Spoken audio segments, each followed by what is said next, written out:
Hi guys, and welcome back to another YouTube video. In this video I'll be doing my AFL Fantasy round 2 review of the Carlton vs Geelong game that happened on Thursday night, and we're going through who did well, who didn't do well, who's sort of underperforming, etc, and how my team might shape up, as I might go through some changes as I had some players playing and some thoughts as we have the rolling lockout, I guess. So before we get into it, remember to like and subscribe, as this channel's growing pretty well and I want to get some more reach out before I start playing the AFL 23 game that comes out in around 3 or so weeks. And yeah, so now on to the video, I guess, and I need to probably move this up over here. That would probably do better.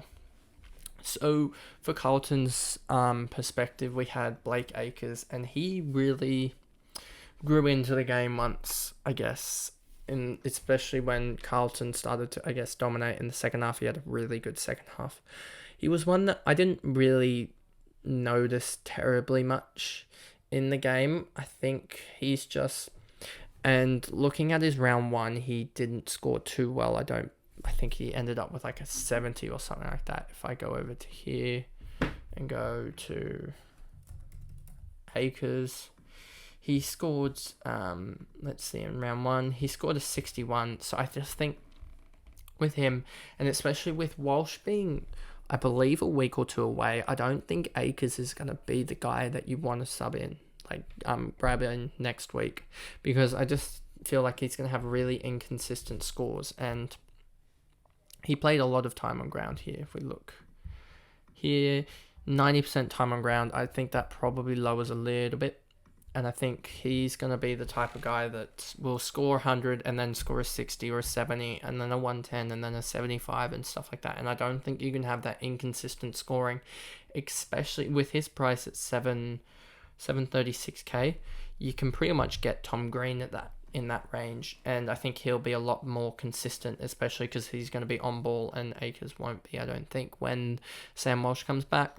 Sard was really, really good, especially in the first quarter and the last. He fell away a little bit in the third, but he's a guy that I did look at in preseason here. If we look here, Sard, 709k, averaging 82.5 this year, and well, at 700k, he beat his break even, didn't he? No, he basically got his break even, so he'll be 709k as well next week, or around that, within the k or 2.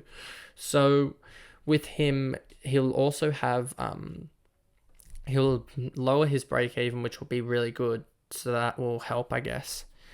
And Ed Kerno at that's surprising that Ed Kerno got 103. Wow.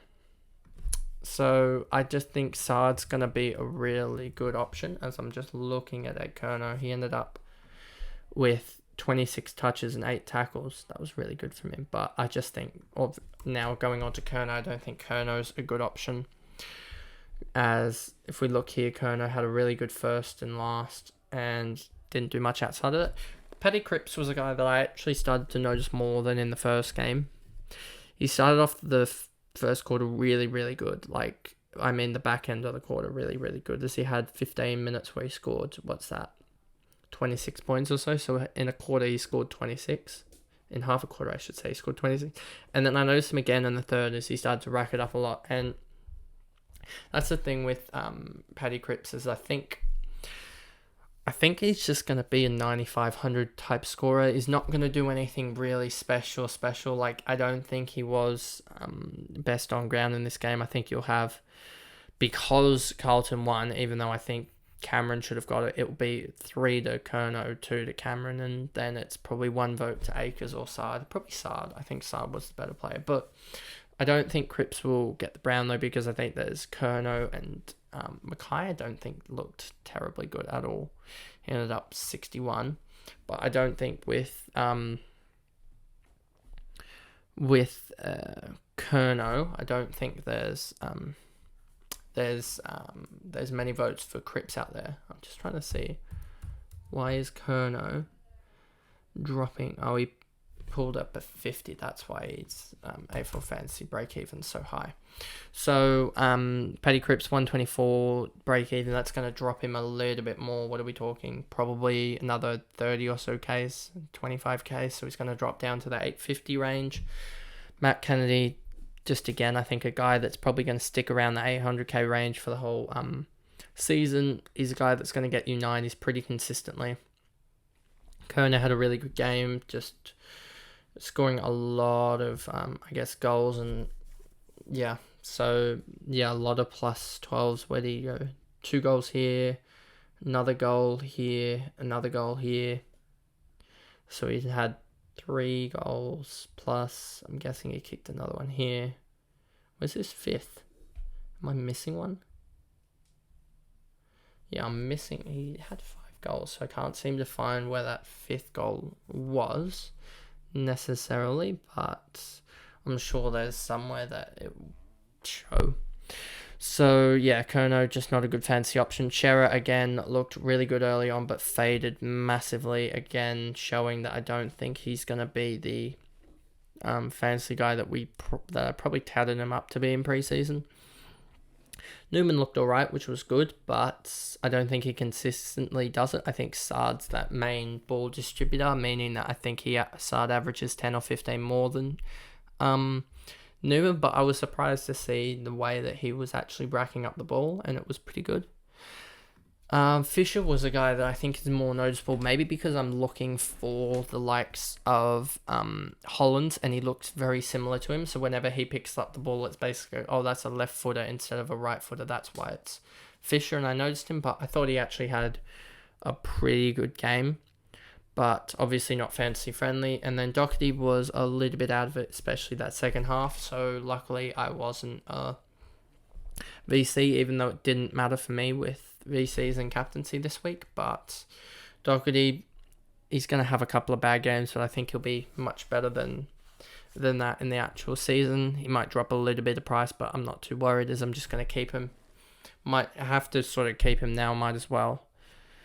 DeConan, he actually had a pretty good game, but it's just the fact that he's not a premier ruck, and I think there's better options out there. So, and then we go on to Holland to beat his break even by 50 points, and considering he only had 1 point in the second quarter and was on half time at 31, if he'd had a really good second, he would have actually ended up around 95, 100, and that would have been huge. And I think I would have almost reconsidered my plans, but 77, I'm pretty happy with having him on the bench, as there is some people that I need to fix up, mainly some guy down here that wears number 4 for Geelong.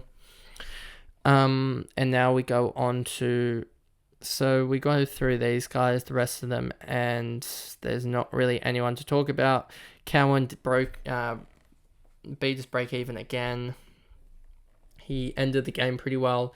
It was pretty quiet in the third, so if he could have picked up that third quarter scoring, we would have seen a massive increase with him. But I think he'll go up to maybe, 255-ish, 260 maybe, give or take, as I think he beat it by 15, which should see him increase by around 20 or so K, I think. And that'll get him up to 260, and if he gets dropped, well then that's almost 70k, 260, 270k, so that's 60 to 70k that we gain from him, and that'll help me better improve Bruin, as I have like 220k left in, and I just hope that Constable still plays, else that'll be another guy that I've got to fix up. Jeremy Cameron from the Geelong side, Jeremy Cameron looked really good. What does this do? No. Just shows their score, okay. 138 looked really good all throughout the game. If we look at his scores, 49 and 42, that's pretty good. And then you have Guthrie here, who looked pretty bad until the second half, and then just pulled a pin, I guess, and started to go and scored 74 in the second half. I don't think he's the best option, as I think he'll drop even into the 700Ks, and then he'll be a guy that we can pick up later season around that 800 or so K region that will just pump out 90s. Smith started really well, as you can see here, but faded pretty quickly, as I guess the ball didn't get to him a lot. There was a lot of times where the wingman just don't get the ball for Geelong. Holmes had a really good second half, but I noticed him a little bit, but he didn't seem that, I guess, impactful. I mean, what did he end up with, Holmes? We'll look at this. We can just go to here, go to Geelong. I can go, where is it? Last round here, we'll go here. And Holmes, he ended up with 87, 23 touches, 4 and 4. I mean, he's going to average probably somewhere around that 75 OK region, where he's not going to go much up in price, so I don't think he's an option.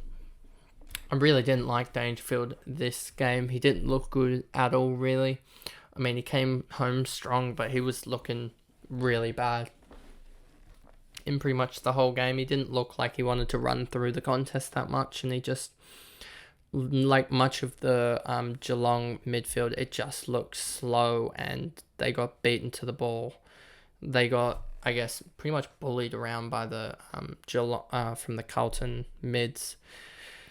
And then Bose had a really good last quarter, but he didn't, again, look really good. Especially, I was reading on Twitter, it looked like a lot of his points came from when Tui was off the ground. So, again, Bose didn't have the best game. Blicavs, I just don't like him being an actual on-baller. I just think he's not quick enough, I don't think, to really be an on-baller, and I think that really screws up the whole Geelong midfield, as it's almost like a secondary ruckman guy in there, and it's just, I think he's almost too big to play in there, honestly, and it messes up the whole rotation, and they just look bad off of it. I know that he's been playing there in the past, but I just think they need another smaller guy that can actually run through packs and stuff like that, like Tanner Bruin, but they're not playing him there. Then you got Aitkins here, 689k, looked really good in the second, but outside of that, really didn't. I guess he looked good here, and then sort of Guthrie took up his sort of positioning and role, it looked like, and that's why he didn't get as many points. Myers looked really quiet until the second and obviously the fourth, looking at this, but he's just not going to be fantasy friendly, I don't think. Stanley looked really bad in the ruck. Didn't even get any points in the fourth quarter, and I don't believe he was subbed out. Maybe he was. I'm not 100% sure. Maybe he was subbed out. But yeah, he just didn't look good at all. And then you had Tui. I believe Tui had some injury concerns as well. That's why he didn't. If we look here, oh yes, Stanley would have been subbed out. Looking at the minutes, I'm guessing. So Stanley subbed, and then Tui just had an injury concern, and that's why he had pretty low minutes for his standard, I guess. Well, no, he actually had 114, but it just didn't. He looked injured quite a lot. Then you got Guthrie here, just didn't do much. Ollie Henry, again, not fantasy friendly. And then you have Buse, who didn't do terribly much. Rowan just sort of is going to have limited disposals, not much impact. And then you have Tanner Bruin, who had a 4-point first quarter and a 7-point last.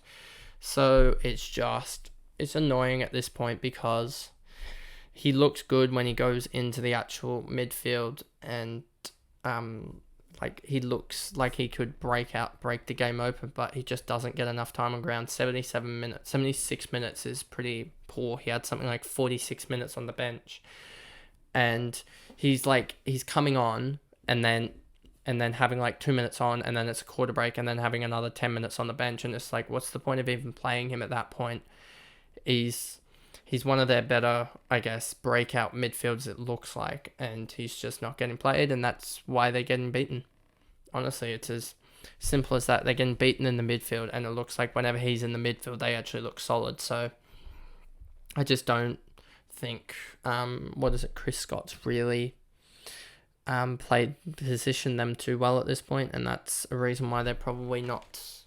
They're 0-2 at this point, and they should be 3-2 by the time I think they play the Swans in round 6, but they could easily be 5-5 after round 10 with the way that this is going, even 4-6 with the way that Geelong's playing, and it just doesn't look like it's going to get much better for them.